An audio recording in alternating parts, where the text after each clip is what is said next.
derrota das refinarias de petróleo russas, destruição de equipamentos pesados dos ocupantes e libertação de territórios do exército da Rússia. Isto é, o mapa da guerra. No ar, eu sou Ole Borisov.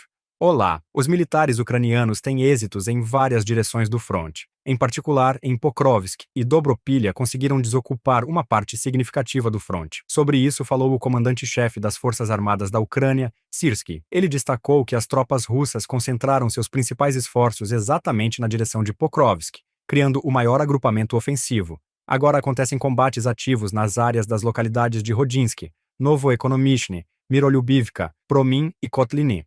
O exército da Rússia sofre perdas, mas apesar disso, ainda assim tenta romper a defesa das Forças Armadas da Ucrânia, sem sucesso. A seguir, discutiremos a situação na direção de Kramatorsk. Aqui, os ocupantes russos tentam avançar em direção a 4 localidades: Bondarny, Verolyubivka, Stupovsky e Bela Hora. Apesar de o número de assaltos aqui ser menor do que na direção de Pokrovsk, os russos ainda tentam romper a defesa das Forças Armadas da Ucrânia. Mas, como dizem os defensores ucranianos, com frequência para os russos este é um caminho sem volta. A seguir, falaremos sobre a direção de Toretsk. Aqui, segundo o Estado-Maior das Forças Armadas da Ucrânia, os russos tentaram avançar na área das localidades de Pleshtivka, Rusin Yar e Poltavka. Todos os ataques foram repelidos. Além disso, os militares ucranianos compartilharam um relatório sobre os equipamentos inimigos destruídos nesta direção. Entre outros, 6 canhões foram destruídos por drones, 2 tanques foram atingidos e dezenas de automóveis e veículos blindados foram destruídos, os quais garantiam a logística dos ocupantes. A seguir, falaremos sobre a destruição de alvos militares legítimos em território da Rússia. Trata-se de refinarias de petróleo que abastecem de combustível o equipamento militar. As forças de sistemas não tripulados publicaram um vídeo de ataques de drones contra parte de um oleoduto na região de Briansk. Essa estação é um objeto importante, pois através dela são transportados derivados de petróleo das refinarias da Belarus para a Rússia, em particular da refinaria de Mozir e da refinaria de Novopolotsk. E mais detalhadamente sobre isso falaremos com Dmytro Snehirev, analista militar e político. Dmytro, olá. Bem, então, ataques contra refinarias russas. O quão prejudicial isso é para os ocupantes? A palavra é sua. Olá. Obrigado pelo convite. Muito prejudicial. Segundo estimativas do próprio lado russo, em consequência dos ataques de drones das Forças de Defesa da Ucrânia e da Direção Principal de Inteligência do Ministério da Defesa, cerca de 20% das refinarias de petróleo da Federação Russa tiveram seu funcionamento parcial ou totalmente interrompido. O que significa esse número? Isso é déficit no orçamento da Rússia, é a impossibilidade de financiar operações militares ativas no território do nosso país. Em primeiro lugar, trata-se de que, segundo a avaliação dos próprios especialistas russos, no momento, o déficit orçamentário da Rússia é de cerca de 2,2% do PIB, o que corresponde a aproximadamente 60 bilhões de dólares. Até o ano novo, de acordo com estimativas dos próprios especialistas russos, o rombo no orçamento pode aumentar para 100 bilhões de dólares. É notável também que o país posto de gasolina toma decisões sem precedentes em sua impopularidade. O governo da Rússia interrompeu a exportação de combustíveis e lubrificantes, ou seja, gasolina e derivados de petróleo, para consumidores finais estrangeiros, a fim de estabilizar a situação dentro da própria Federação Russa. E a estabilização ainda está longe. O preço de atacado da gasolina. A 95 aumentou 50% desde o início do ano.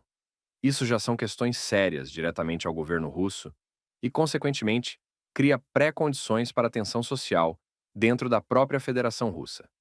Além disso, o governo russo adota medidas sem precedentes, a saber, o aumento das importações de gasolina e diesel da República da Belarus e do Cazaquistão.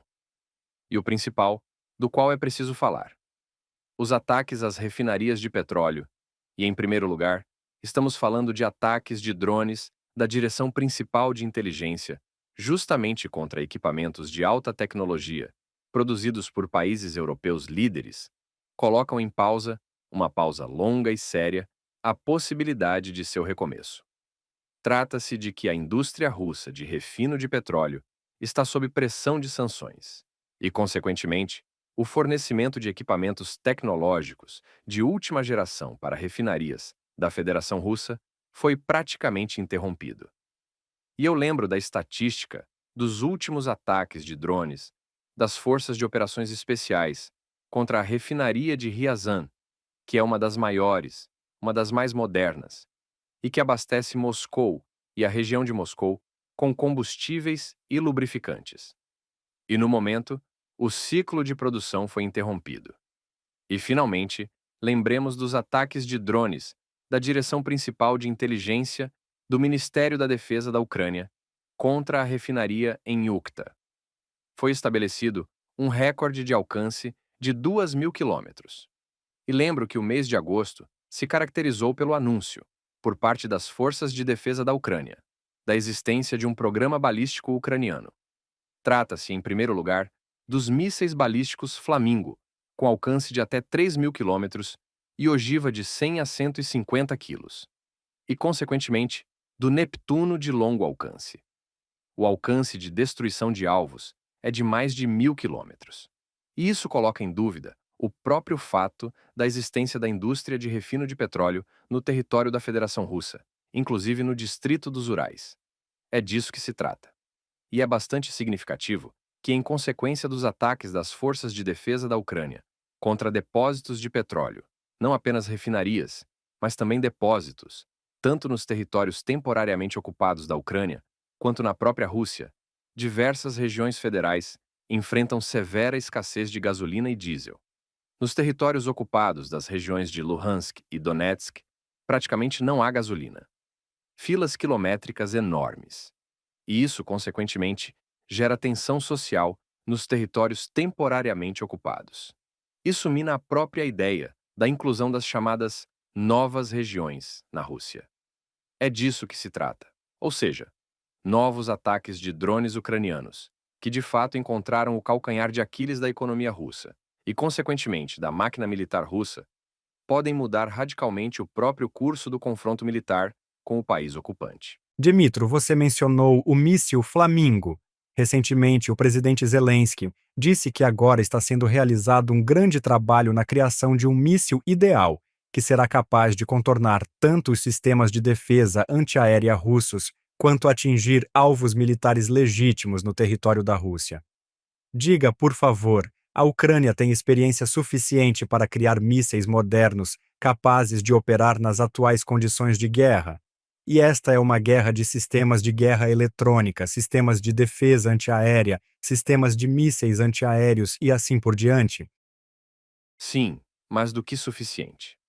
Além disso, repare, em agosto, a empresa fabricante do Flamingo anunciou que desenvolveu uma série adicional de meios aerobalísticos de destruição. Trata-se de mísseis balísticos com alcance de 200 quilômetros e, respectivamente, cerca de 900 quilômetros. E isso aumenta seriamente, novamente, as capacidades das forças de defesa da Ucrânia no momento de realizar ataques contra alvos militares legítimos no território da Federação Russa.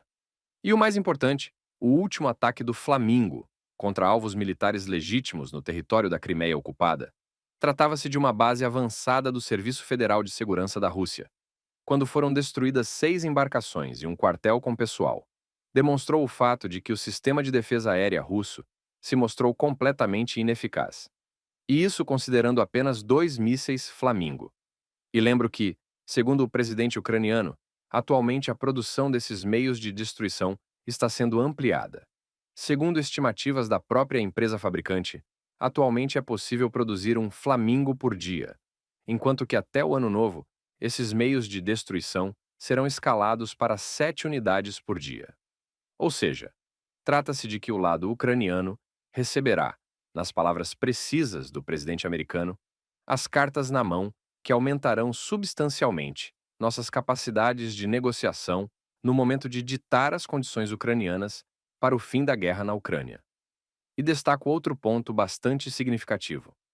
Trata-se de que os meios de destruição do lado ucraniano, em primeiro lugar os drones, atravessam sem problemas o sistema escalonado de defesa aérea e antimísseis no território da República Autônoma da Crimeia, temporariamente ocupada pela Rússia. Exemplos claros de ataques bem-sucedidos da Direção Principal de Inteligência do Ministério da Defesa. E repare, isso inclui sistemas de mísseis antiaéreos de última geração, como os S-400 e S-500, que, segundo os russos, não têm equivalentes. E os ataques atingem não apenas os lançadores desses sistemas, mas principalmente os radares. É um ataque similar de drones das Forças de Operações Especiais contra o sistema S-300 e seus radares.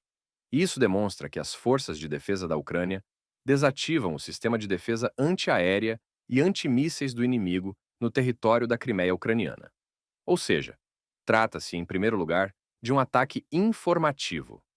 O mundo inteiro entende que o sistema de defesa aérea da Rússia é um colosso de pés de barro, incapaz de reagir de forma eficaz aos meios de destruição ucranianos, tanto drones quanto, respectivamente, mísseis aerobalísticos. Outro ponto importante. Em agosto, as forças de defesa da Ucrânia recuperaram 5 vezes mais território do que perderam. Isso foi declarado pelo comandante-chefe Syrskyi. Isso demonstra mais uma vez que a chamada ofensiva de verão dos russos fracassou. Você percebe a falta de pessoal entre os ocupantes devido às grandes perdas no fronte? Sim.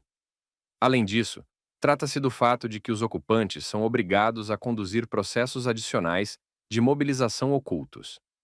Em primeiro lugar, isso se refere à mobilização total da população masculina nos territórios ocupados das regiões de Luhansk e Donetsk, onde a idade de mobilização foi reduzida para 18 anos, e o limite superior é de 65 anos. Lembro que, na Ucrânia, os limites são 25 e 60 anos, respectivamente. E, consequentemente, isso é uma atividade de recrutamento do chamado Contingente Especial K, ou seja, prisioneiros, que, de acordo com um decreto do ditador russo, têm o direito de firmar contratos com o Ministério da Defesa do país ocupante, mesmo dentro do tribunal. E repare, atualmente há um grande número de unidades do chamado Storm Z, além do Storm V e outras. Isso demonstra que a principal força de ataque do exército russo consiste justamente em ex-prisioneiros. Vale destacar que, segundo a mesma diretoria principal de inteligência da Ucrânia, conforme declarado por Andriy Yusov, o efetivo da agrupação russa na Ucrânia é de cerca de 700 mil homens. Um ano atrás, segundo os mesmos dados do Estado-Maior das Forças Armadas da Ucrânia, esse número era pouco superior a 550 mil.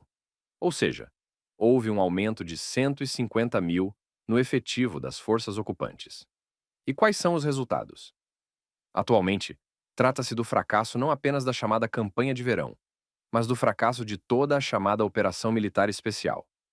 Sob controle das forças de defesa da Ucrânia, permanece 33% do território da região de Donetsk, o que demonstra o fracasso político e militar da chamada Operação Militar Especial. Além disso, o mês de agosto, que segundo os russos deveria indicar grandes avanços táticos do exército ocupante, demonstrou exatamente o oposto. Segundo o comandante-chefe das Forças Armadas da Ucrânia, Syrskyi, as forças de defesa da Ucrânia não apenas contiveram o avanço russo, mas também desocuparam 58 quilômetros quadrados de território ucraniano, incluindo os trechos mais problemáticos do fronte. Esses trechos são Pokrovsk, Dobropilha e Liman. Somente hoje, as forças de defesa da Ucrânia desocuparam localidades na região de Donetsk, como Volodymyrivka, e segundo o Estado-Maior das Forças Armadas da Ucrânia, foi desocupada a vila de Zarishny, na comunidade de Lyman. Além disso, as forças de defesa da Ucrânia repeliram os ocupantes das localidades de Razina, Zoloty Kolodias e Novotoretsky. E uma semana atrás, as forças de defesa da Ucrânia realizaram contra-ataques bem-sucedidos na área de Novoekonomichny e Udachny, retomando o controle dessas localidades e removendo do radar a ameaça de cerco operacional da agrupação ucraniana na direção de Pokrovsk. Isso demonstra que os ocupantes russos, apesar de usarem a tática dos chamados assaltos locais e de possuírem vantagem numérica de 4 vezes, e em alguns trechos da frente de 6 vezes, segundo a avaliação de Syrskyi, não possuem nem mesmo sucesso tático, quanto mais operacional, ou seja, as forças de defesa da Ucrânia controlam a situação por toda a extensão da frente russo-ucraniana e na direção de Sumy interceptaram a iniciativa tática. Inscreva-se no nosso canal UATV Português e mantenha-se atualizado com os eventos mais importantes, as principais notícias da Ucrânia e do mundo, análises profundas, reportagens exclusivas e entrevistas. Tudo ao alcance da sua mão em nosso canal. Junte-se à nossa comunidade de espectadores e mantenha-se conectado.